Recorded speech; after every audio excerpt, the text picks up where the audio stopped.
नमस्कार, मैं हूं आपके साथ अंशिका पाठक। कोरोना की दूसरी लहर ने लोगों की कमर तोड़ दी। हालांकि संक्रमण धीरे धीरे कम हो रहा है, लेकिन खतरा अभी पूरी तरह से टला नहीं है।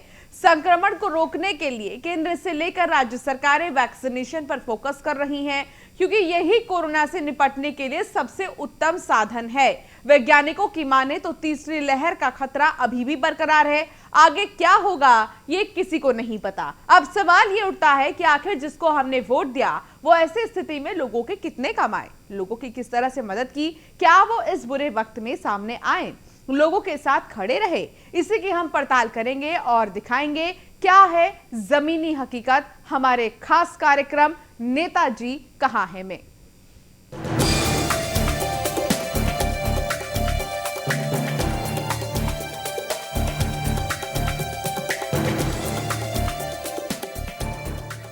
सुनो सुनो सुनो सुनो सुनो नेताजी कहां हैं? तो चलिए इस खास प्रोग्राम नेताजी कहां है में आज सबसे पहले हम बात वाराणसी की करेंगे और जानेंगे कि क्षेत्र के जनप्रतिनिधि इस महामारी के दौर में कितने एक्टिव हैं और जनता की किस तरह मदद की। इसी कड़ी में न्यूज़ 1 इंडिया ने वाराणसी के कैंट विधानसभा से बीजेपी विधायक सौरभ श्रीवास्तव का रियलिटी चेक किया। न्यूज़ 1 इंडिया से बातचीत में विधायक ने कई बड़े दावे किए। विधायक का दावा है कि उन्होंने वैश्विक महामारी में जनता के बीच जाकर जितने भी कार्य हो सकते थे और गरीबों की जितनी भी मदद हो सकती थी उन्होंने किया। सुनिए क्या कुछ कहना था। नेताजी कहाँ हैं? हम इस समय वाराणसी में के कैंट विधानसभा क्षेत्र के विधायक सौरभ श्रीवास्तव के घर के बाहर खड़े हैं और पता करते हैं कि नेताजी हैं या नहीं। इस समय नेताजी हैं क्या भैया? विधायक जी हैं? अच्छा, क्या कर रहे हैं इससे विधायक जी? जन सुनवाई कर रहे हैं। नेताजी जन सुनवाई कर रहे हैं। उनके जो सौरभ श्रीवास्तव हैं उनके आवास पे हम पहुंच चुके हैं। अब उनसे बात करेंगे। ये देख सकते हैं कि नेताजी इस समय जो यहाँ के कैंट विधानसभा क्षेत्र के हैं, नेताजी सौरभ श्रीवास्तव इस समय जन सुनवाई कर रहे हैं, लोगों से मिल रहे हैं, लोगों की समस्याओं को सुन रहे हैं। लगातार ये समस्याएं कोविड काल से करते हुए ये लगातार सुन रहे हैं। अब हम उनसे बात करते हैं कि इस समय नेताजी जो कोविड काल इतना बड़ा काल था उस समय किन किन लोगों से मिले और क्या क्या समस्याएं थी और लोगों की क्या समस्याएं को आपने सुना और कहाँ कहाँ लोगों को कैसी कैसी मदद दी गई। नेताजी, आपका न्यूज़ 1 इंडिया में स्वागत है और हम आपसे बात करना चाहते हैं कि कोविड काल में आपने किन किन लोगों से मिला और किन किन समस्याओं का समाधान कर पाए। आपके चैनल के सभी दर्शकों को मेरा सादर प्रणाम। मेरे कार्यालय में आप लोग आए, आपका स्वागत है। हर व्यक्ति के समय जीवन काल में कुछ कठिन समय आते हैं। मेरे जीवन काल का सबसे कठिन समय इस बार का दूसरी बार की कोविड की लहर थी, जिसमें मैं और मेरे कार्यालय प्रभारी सक्षम कन्नौजिया और मेरी मौसी रेखा चटर्जी तीनों लोग पॉजिटिव हो गए थे।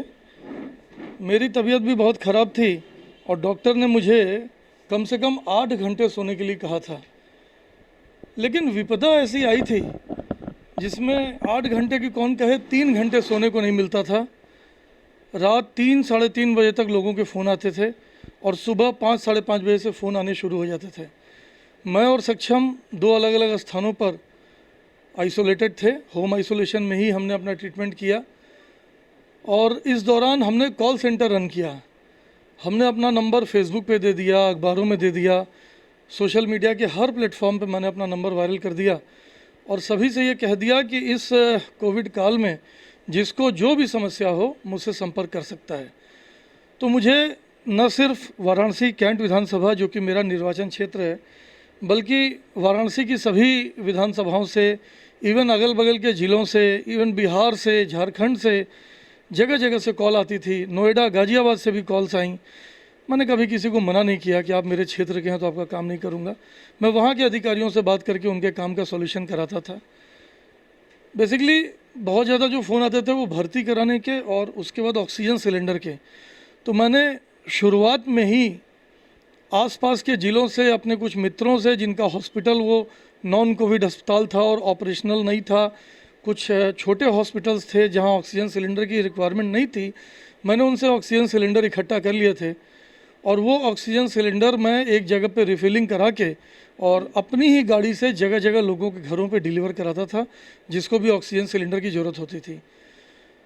इसके अलावा जो भी पेशेंट्स थे बनारस के, लोकल के या बाहर के, उनको बेड की रिक्वायरमेंट होती थी, तो मैंने एक व्हाट्सएप ग्रुप बनाया था जिसमें मैं शहर के जितने भी कोविड अस्पताल हैं उनके CMS, CMO, DM इन सब को मैंने उस ग्रुप में ले रखा था और मैं स्वयं भी उस ग्रुप में जितने भी मेरे पास मैसेज आते थे मैं उन ग्रुप्स में डालता था और जिस हॉस्पिटल में बेड खाली हो वहाँ मैं भर्ती कराने का प्रबंध करता था। कुछ दिन बाद चल के तो ये चीज़ें बहुत स्ट्रीमलाइन हो गई। गवर्नमेंट ने खुद ही एक सिस्टम बना दिया कि हम लोगों को बेड की अवेलेबिलिटी पता चलने लग गई। लेकिन जब ये सिस्टम नहीं बना था तभी मैंने अपना सिस्टम स्वतः बना लिया था कि सारे डॉक्टर से सारे CMS हॉस्पिटल सरकारी हों चाहे प्राइवेट हों, मेरा ऑफिस उनके कांटेक्ट में रहता था और उनके यहाँ उस दिन पर्टिकुलर कितने बेड की अवेलेबिलिटी है इसकी जानकारी लेके मैं पेशेंट भेजता था। इवन रात में 12 बजे भी बेड खाली होता था तो मुझे व्हाट्सएप पे इन्फॉर्मेशन आ जाती थी कि फला हॉस्पिटल में बेड खाली हुआ है और 1 बजते बजते वहाँ पेशेंट पहुँच। तो वैश्विक महामारी में विधायक सौरभ श्रीवास्तव ने अपने कार्यों को लेकर कई बड़े दावे किए, लेकिन जब जनता के बीच इसके हकीकत को जानने के लिए न्यूज़ 1 इंडिया गई तो सारे दावे खोखले निकले। जनता ने बताया कि वैश्विक महामारी के दूसरे वेव में उनके जनप्रतिनिधि का उन्हें दर्शन तक नहीं हुआ। सुनिए क्या कुछ कहना था जनता का। न्यूज़ 1 इंडिया की टीम पहुंची है वाराणसी और रियलिटी चेक करने जा रही है आज वाराणसी के कैंट विधानसभा के क्षेत्र का, जहां विधायक ने तो बड़े बड़े दावे किए हैं। अब देखना यह है कि जनता के बीच में वो दावे कितने सच है। और ये आज हम जो खड़े हैं कैंट विधानसभा क्षेत्र में हैं और यहाँ जो लोग स्थानीय लोग हैं उनसे बात करते हैं कि आपके विधायक कौन है और क्या विधायक जी ने इस क्षेत्र में कभी दिखाई दिए या आपके कोरोना काल में काम किए हैं या नहीं? नहीं किए हैं। कौन है विधायक आपके? मतलब सौरभ श्रीवास्तव। सौरभ श्रीवास्तव क्या काम हम किए कि नहीं? कभी नहीं किए हैं। कभी नहीं किए। कभी नहीं किए। आते हैं कि नहीं? नहीं आते हैं भाई। विधायक जी तो यहाँ आते नहीं हैं और लोग भी हैं उनसे पूछते हैं कि विधायक जी आपके कौन है भैया? सौरभ श्रीवास्तव। सौरभ जी आते हैं कि नहीं आपके क्षेत्र में? कभी नहीं, कभी कम से कम उनको जनता के बीच में जा कर के दुख दर्द समझना चाहिए। जो है आज जो है गड्ढा युक्त कहते रहे, उनके राज में देखिए जो कितना गड्ढा युक्त है। अगर जरा सा आदमी गिरे जो है तो उसका हाथ पैर टूट जाए, अब टूट जाए तो उस पर प्लास्टर भी नहीं बच सकता है। पता लगा डॉक्टर ऑपरेशन करे तो इसमें जो है पता लगा लाखों रुपया खर्चा हो जाएगा। तो विधायक जी ने बहुत दावे किए हैं कि कोरोना काल में हमने दवा बांटा, कुछ नहीं, कभी नहीं लिए जो है। कोई दवा और कोरोना काल में बांटे? नहीं। ऑक्सीजन की कमी थी उस पे? हाँ, ऑक्सीजन की कमी तो थी जो है। तो उसमें कुछ हाहाकार नहीं, वो क्या पहुँचाएंगे लोगों को? जो विधायक जी हैं उनके दावे करीब करीब खोखली नज़र आती है क्योंकि जनता ने कहा है कि न विधायक जी कभी आए न देखे न लोगों की हाल जाने। और भी लोगों से पूछते हैं कि आपके विधायक कौन है? सौरभ श्रीवास्तव जी हैं। सौरभ जी कभी क्षेत्र में आपसे मिले? कभी नहीं भैया मिले। सड़क एकदम गंदा हो गया, अगर टेम्पो वाला गिर जा रहा है, सब गिर जा रहे हैं। लक्सा से औरंगाबाद जाने वाला 1-1 फुट का गड्ढा है। तो क्या आपके पार्षद या विधायक कोई नहीं आ रहे? उनका तो पार्षद का घर ही है, फिर भी उनको दिखाई नहीं दे रहा है। कोविड काल में कोई काम हम किए नहीं है? कुछ नहीं भैया, कोई कुछ नहीं। ऑक्सीजन की कमी कोई तो कुछ नहीं। और लोग भी हैं उनसे बात करते हैं। चाचा आपके विधायक कौन है और क्या कोविड काल में आप लोगों के लिए काम किए? सौरभ श्रीवास्तव जी। हम लोग कभी जानकारी उनको है नहीं इधर के होना कौन नहीं है, कभी आते नहीं इधर। कोई काम हम किए कि नहीं? कभी कोई काम जानकारी नहीं किया हम लोग जानकारी।